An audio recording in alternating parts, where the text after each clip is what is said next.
आणि म्हणून जे ईव्हीएमच्या बद्दल अनेक एक्सपर्ट लोकांनी देखील काही मतं मांडली, रवींद्र वायकर यांचा विजय पूर्णपणे जनतेचा विजय, तुमच्या मेहनतीचा विजय, मेरिटवर मिळालेला विजय आहे.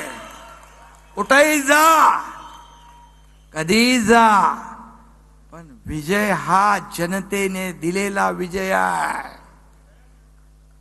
खऱ्या शिवसेनेचा विजय आहे. नियतीने बघा,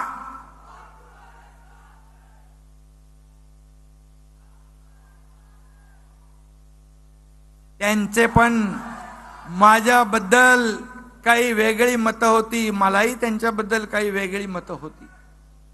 पण हे कोण करत होतं? पक्षाचे प्रमुख. कोण? पण त्यांना कळलं की अरे हा माणसाला भेटल्यानंतर कळलं हा माणूस कुठल्या मनाचा आहे, हा सच्चा माणूस आहे. आणि जिथं आपण एवढे वर्ष होतो त्याची कारस्थानं काय काय झाली, कशी कशी आमच्यामध्ये दुही निर्माण केली हे देखील म्हणून नियती कुणालाही सोडत नाही, कुणालाही माफ करत नाही. उबाटा अतिशय खोटारडा पक्ष आहे. खोट आणि रडा, सतत खोटं बोलायचं आणि सारखं रडत बसायचं.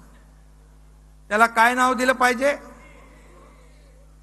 अरे ढोंगी नाही, रडणाऱ्याला कुठला ढोंगी? रडेगट दिला पाहिजे, रडेगट. सारखाच रडीचा डाव. अरे त्याचं नाव नका घेऊ.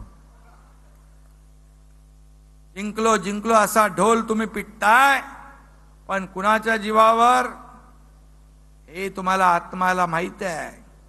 आणि म्हणून अरे माझा लिंक तुटेल मधीच मधी, तुम्ही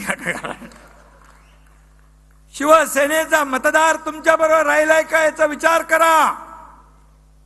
मुंबईमध्ये त्यांच्यापेक्षा 2.25 लाख मतं जास्ती आपल्याला मिळाली.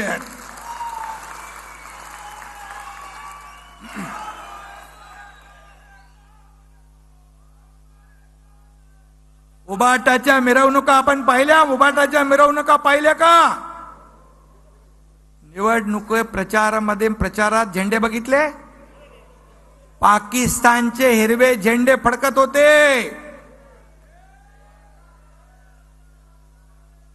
भगव्या झेंड्यावर हिरव्या झेंड्याने वार करत होते. हा व्हिडिओ मी बघितलाय, तुम्ही बघितलाय? बघून घ्या.